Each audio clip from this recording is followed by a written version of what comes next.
সুধী বৈষ্ণব ভক্তবৃন্দ, ভক্তি রইল আপনাদের চরণে। আশা করি সকলে ভালো আছেন, আমিও ভালো আছি। প্রণাম জানাই আমার শ্রী গুরুদেবের চরণে। সুধী বৈষ্ণব ভক্তবৃন্দ, আজ আমরা ৩৬ নং শ্লোকটি শ্রবণ করব। তবে অবশ্যই প্রথম অধ্যায় বিষাদ যোগ ৩৬ নং শ্লোক। কেননা আমরা পর্যায়ক্রমে তো এভাবে বলছি বা শ্রবণ করছি, তো করতে থাকবেন। অবশ্যই পবিত্র বৈশাখ মাস আগত, তো আমরা যেন প্রতিদিন, যদিও এতদিন ভুল করে থাকি যে শ্রবণ করি নাই, কিন্তু এখন যেন শ্রবণ করি। আপনি সারা বছরে ভগবানের সেবা পুজো এবং তুলসী দান করে যে পুণ্য ফল অর্জন করবেন, তাই এই বৈশাখ মাসে একদিন মাত্র ভগবানের চরণে ভক্তি অর্ঘ্য অর্থাৎ তুলসী চন্দন সহ, তুলসী পত্রাদি চন্দন সহ এবং পুষ্প গন্ধাদি সহ নিবেদন করেন, তাহলে তার শত সহস্র গুণ ফল লাভ করতে পারবেন। দেখুন, একটি সাধারণ মানুষের মন আমরা পাবার জন্য অনেক প্রীতি উপহার প্রদান করি। ফলশ্রুতিতে দেখা যায় সাময়িকভাবে সে খুশি থাকলেও একটা সময় সে ভুলে যায় বা তার সন্তোষজনক আচরণ তার কাছে পাওয়া যায় না। এটা সাধারণ মানবের ক্ষেত্রে হয়। কিন্তু আপনি যখন ভগবানের চরণে ভক্তি অর্ঘ্য অর্থাৎ চন্দন সহ তুলসী 1 গণ্ডূর জল নিবেদন করবেন, ভগবান তখন বলেন, আমি এই ভক্তের কাছে কেনা হয়ে গেলাম, অর্থাৎ তার কাছে আমি ঋণী হয়ে গেলাম। তখন ভগবান ওই ভক্তের পিছনেই চলতে থাকে। নিয়ম তো ভগবান আগে যাবেন, ভক্ত তার পিছনে যাবেন, কিন্তু এমন পরম দয়ালু ভগবান, উনি সচন্দন তুলসী পত্রা দিতে নিজেকে বিকিয়ে দেন। তো আসুন আমরা সেই বৈশাখ মাসে, মধুসূদন মাসে যেন হেলাফেলা করে সময় না কাটাই, আমরা যেন ভগবত সেবায় সময় কাটাই। আর একটা কথা, সুধী বৈষ্ণব ভক্তবৃন্দগণ, আমরা যে ভগবানের প্রণাম মন্ত্র বলি, প্রণাম মন্ত্র আমরা তো অবশ্যই বলবো, সারাদিন বলবো। তবে ব্রাহ্ম মুহূর্তে যদি প্রণাম মন্ত্র উচ্চারণ করা যায়, তার ততোধিক ফল পাওয়া যায়। ব্রাহ্ম মুহূর্তে অবশ্যই বৈশাখ মাসে ব্রাহ্ম মুহূর্তে উঠবেন, গাত্রোত্থান করার পরে বাসি কাজ অর্থাৎ মলমূত্রাদি ত্যাগের পরে স্নান সমাপন করে তিলক সেবা করে ভগবানকে আরতি মঙ্গল দ্বারা সন্তুষ্ট করার আমরা চেষ্টা করব এবং ওনাকে ছোট্ট একটি ভোগ নিবেদন করতে, ছানা সন্দেশ মিষ্টি যার যেমন সামর্থ্য। আর তারপরে ভগবানের প্রণাম মন্ত্র, এটা বলার জন্য এতটা কথা বললাম। ভগবানের একটা প্রণাম মন্ত্র আছে। এই মন্ত্রটা যদি আপনি ব্রাহ্ম মুহূর্তে জপ করেন, সারাদিন জপ করে আপনি যে ফল পাবেন, ব্রাহ্ম মুহূর্তে উঠে আপনি তার শতাধিক পুণ্যফল পাবেন। তবে এই প্রণাম মন্ত্রটি, এটা বাংলাটা বোঝাই যায়। দেখুন, আমি বলছি, একটু শ্রবণ করুন। কৃষ্ণায় বাসুদেবায় হরয়ে পরমাত্মনে, হরয়ে পরমাত্মনে, পরমেশ্বর তুমি হচ্ছ হরণকারী। কি হরণকারী? দুঃখ হরণকারী। পরবর্তী লাইনটা শুনুন। ক্লেশনাশায় গোবিন্দায় নমো নমো, তুমি ক্লেশ নাশ করো। ক্লেশ মানে হচ্ছে দুঃখ। মানব জীবনের প্রত্যেকটা মানুষের, প্রত্যেকটা জীবের ভিতরে ক্লেশ কাজ করে। দুঃখ, শোক, জরা, ব্যাধি, মানুষকে আষ্টে পৃষ্ঠে জড়িয়ে রাখে। তাই যিনি ঐশ্বর্যময় ক্ষমতার অধিকারী, অনেক ঐশ্বর্য আছে, অনেক ধন সম্পদ আছে, তারপরও শান্তি নেই। আর যিনি গাছতলায় বাস করেন তার মনেও শান্তি নেই। অনাবিল শান্তি পাবেন আপনি এই মন্ত্রটি বললে। তবে আমি মন্ত্রটা সবসময় বলি, আপনারা শ্রবণ করেন। ওম হে কৃষ্ণ থেকে আমরা শুরু করব। ওম হে কৃষ্ণ করুণা সিন্ধু দীনবন্ধু জগৎপতে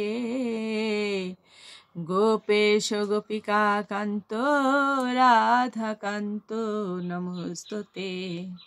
কৃষ্ণায় বাসুদেবায় হরয়ে পরমাত্মনে প্রণত ক্লেশনাশায় গোবিন্দায় নমো নমো। প্রণত ক্লেশনাশায়, আমি সেই ভগবানকে প্রণাম জানাই যে ভগবান জীবের ক্লেশকে হরণ করেন। হে গোবিন্দ, তোমার চরণে কোটি কোটি ভক্তিপূর্ণ প্রণাম। আর দেখুন, ওম হে কৃষ্ণ এরও কিন্তু মানে আছে। ওম হচ্ছে প্রণব মন্ত্র। ওমের ভিতরে শ্রী রাধারানী সহ ভগবান বিরাজ করেন। হরে কৃষ্ণ মহামন্ত্র লুকায়িত আছেন। অষ্ট সখা, অষ্ট সখী, গোপ গোপী এর ভিতরে নিহত আছেন। তো শুধু বৈষ্ণব ভক্তবৃন্দ সেই ওম আমরা উচ্চারণ করছি। তবে বলা হয় যে ওম তিনি উচ্চারণ করবেন যিনি শুদ্ধ ভক্ত। ওম হে কৃষ্ণ, আমরা কৃষ্ণকে সম্বোধন করছেন। কৃষ্ণ হচ্ছে সর্বাকর্ষক, সর্ব আনন্দ দানকারী। সর্বাকর্ষক, কর্ষণ মানে কিন্তু চাষ করা, অর্থাৎ ভগবান আমাদের এই হৃদয় জমি কর্ষণ করে কি করেন? ভক্তির বীজ রোপণ করে দেন। এই ভক্তি লতা বীজকে পেতে হলে ভগবানের পিছনে অনেক সময় দিতে হয়। ওম হে কৃষ্ণ করুণা সিন্ধু দীনবন্ধু, তিনি হচ্ছেন দীনের বন্ধু, অর্থাৎ আমরা দিনহীন ভক্ত যারা তাদের বন্ধু।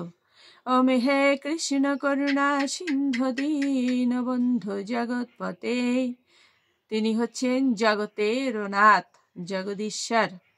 জগৎপতে গোপেশ গোপিকা কান্ত, তিনি হচ্ছেন গোপেশ, গোপ গোপিনীদের তিনি আরাধ্য।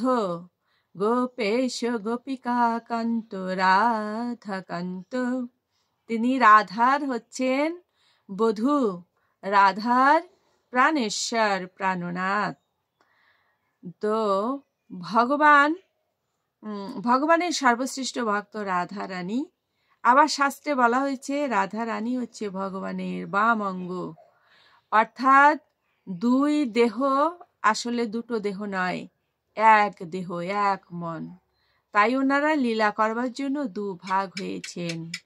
কোথাও কোথাও রাধারানীর সেবা, কোথাও কোথাও না, প্রত্যেকটা জায়গায় রাধারানী ভগবানের সেবা পুজো দিয়ে উনি দেখিয়ে দিয়েছেন ভক্ত হয়ে আমাদের কিভাবে সেবা করা উচিত।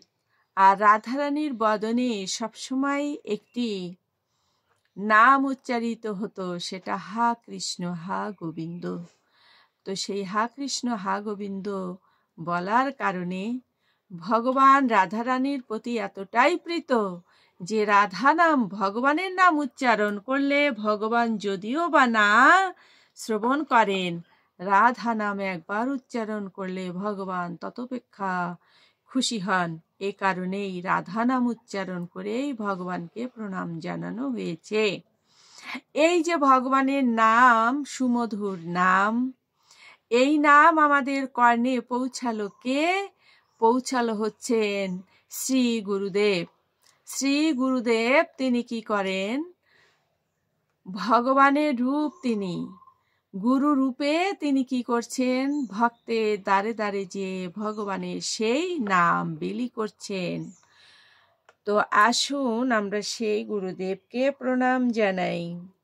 অজ্ঞানতিমিরান্ধস্য জ্ঞানাঞ্জনশলাকয়া চক্ষুরুন্মীলিতাং যেন তস্मै শ্রীগুরুবে নমঃ। নমোऽয়ং বিষ্ণুপাদায় কৃষ্ণপৃষ্ঠায় ভূতলে শ্রীমতে মহানাম স্বামিনীতে নমামিহে। বাঞ্ছাকল্পতরুভ্যশ্চ কৃপা সিন্ধুভ্যেব চ পতিতানাং পাবনেভ্যো বৈষ্ণবেভ্যো নমো নমঃ। গুরু কৃপা হি কেবলম, গুরু কৃপা হি কেবলম, গুরু কৃপা হি কেবলম। শ্রী গুরুদেব কৃপা করলেই আমরা ভগবানের সান্নিধ্যে চলে যেতে পারবো। আসুন ভগবানকে প্রণাম জানাই। ওম বন্দে ব্রহ্ম শিবরাধ্যং পঞ্চতত্ত্বস্বরূপিণম শ্রীহরি পুরুষং বন্দে শ্রী জগৎবন্ধু সুন্দরম। ওম হে কৃষ্ণ করুণা সিন্ধু দীনবন্ধু জগৎপতে গোপেশ গোপিকা কান্ত রাধা কান্ত নমস্তুতে। কৃষ্ণায় বাসুদেবায় হরায়ে পরমাত্মনে প্রাণত ক্লেশনাশায় গোবিন্দায় নমো নমঃ। তপ্ত কাঞ্চন গৌরাঙ্গিনী রাধে বৃন্দাবনেশ্বরী বৃষভানুসুতাং দেবে প্রণমামি হরিপ্রিয়ে। ওম বৃন্দাবৈ তুলসী দেব वै प्रिया वै केशवस्य च विष्णु भक्ति पदे देवी सत्यवत्यै नमो नमः। जय जय श्री कृष्ण चैतन्य प्रभु नित्यानंद श्री अद्वैत गदाधर श्रीवासादि गौर भक्त वृंद। हरे कृष्ण कृष्ण कृष्ण हरे हरे, हरे राम राम राम हरे हरे। ओम श्री परमात्मने नमः। ओम श्रीमद् भगवते श्री गीताय नमः। ओम श्रीमद् भगवते गीता माला मंत्रस्य श्री भगवान वेदव्यास ऋषिरनुष्टुप छंद श्री कृष्ण परमात्मा देवता श्री कृष्ण प्रीतार्थे पाठ विनियोग। ओम श्री परमात्मने नमः। ओम শ্রীমদ্ ভগবতে শ্রী গীতায় নমঃ। মঙ্গলাচরণে বলা হয়েছে শ্রীমদ্ ভগবদ গীতায় 700 শ্লোক আছে, মালার মতো করে সাজিয়েছেন বেদব্যাস। আর এই গ্রন্থের উপাস্য যিনি, তিনি হচ্ছেন স্বয়ং ভগবান। তিনি শ্রীমদ্ ভগবদ গীতায় যত খুশি হন আর অন্য কিছুতে তত খুশি হন না। তো সেই ভগবানকে খুশি করবার জন্য আমি শ্রীমদ্ ভগবদ গীতা পাঠে প্রয়াসী হচ্ছি। নারায়ণং নমস্কৃত নারং চৈব নরোত্তমং দেবীং সরস্বতীং ব্যাসং ততো জয়মুদীরয়েৎ।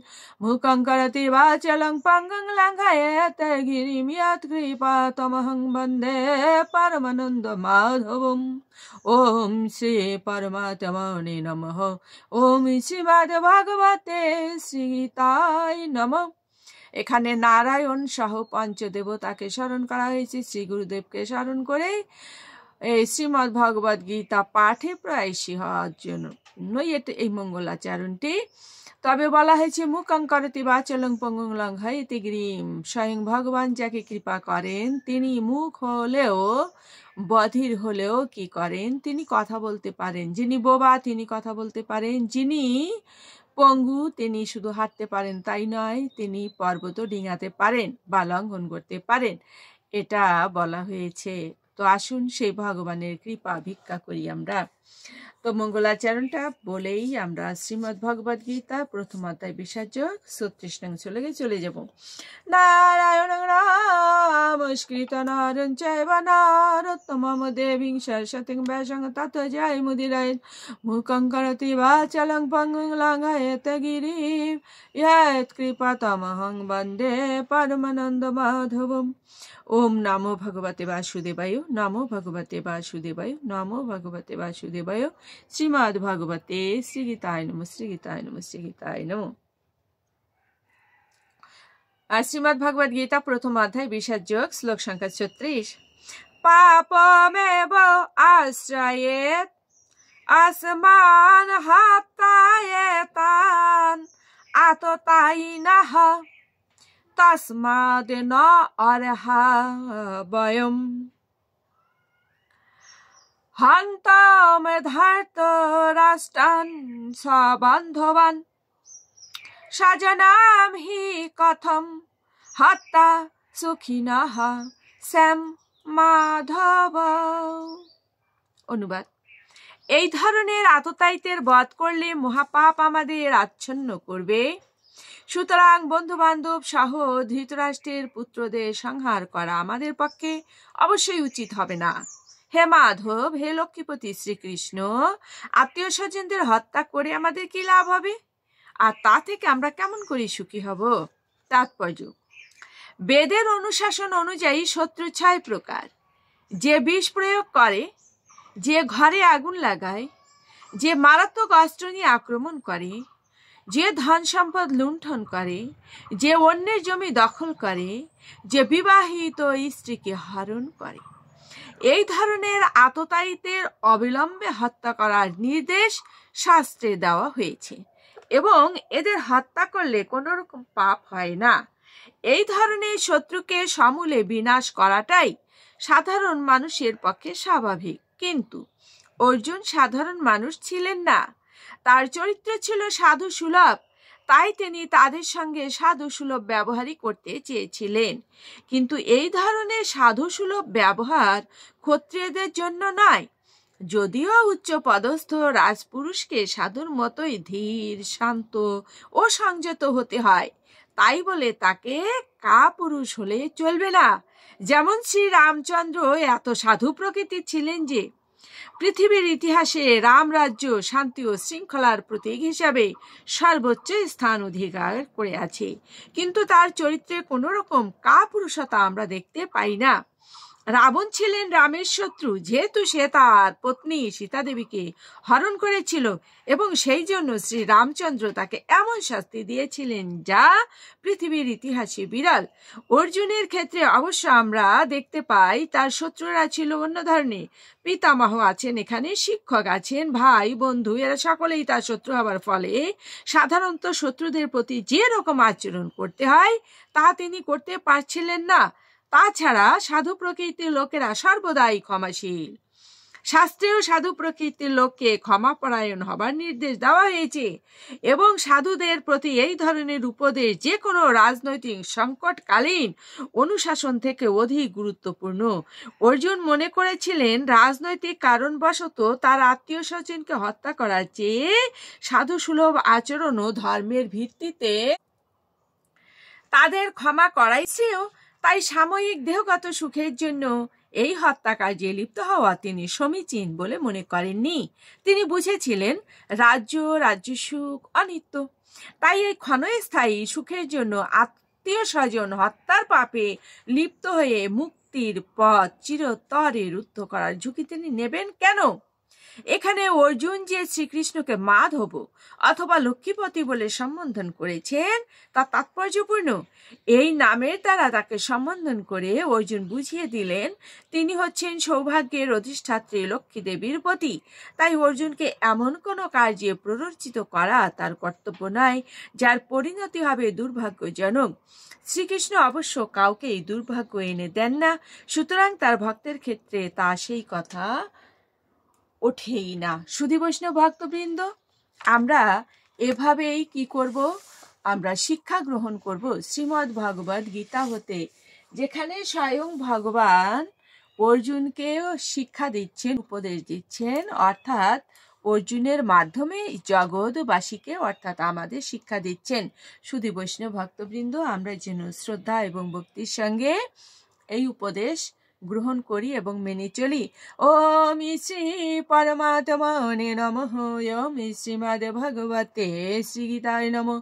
গঙ্গা গীতা চ সাবিত্রী সীতা সত্যপতি ব্রতা ব্রহ্মাবলীর ব্রহ্মবিদ্যা ত্রিসন্ধ্যা মুক্তি গেহিনী অর্ধমাত্রা চিতানন্দা ভাবগ্নি ভ্রান্তি নাশিনী বেদত্রয়ী পরানন্দ তত্ত্বার্থ জ্ঞান মঞ্জুরি। ওম তৎসৎ। ওম নমো ভগবতে বাসুদেবায়। নমো ভগবতে বাসুদেবায়। নমো ভগবতে বাসুদেবায়। শ্রীমদ্ ভগবতে শ্রীগীতায় নমঃ। শ্রীগীতায় নমঃ। শ্রীগীতা।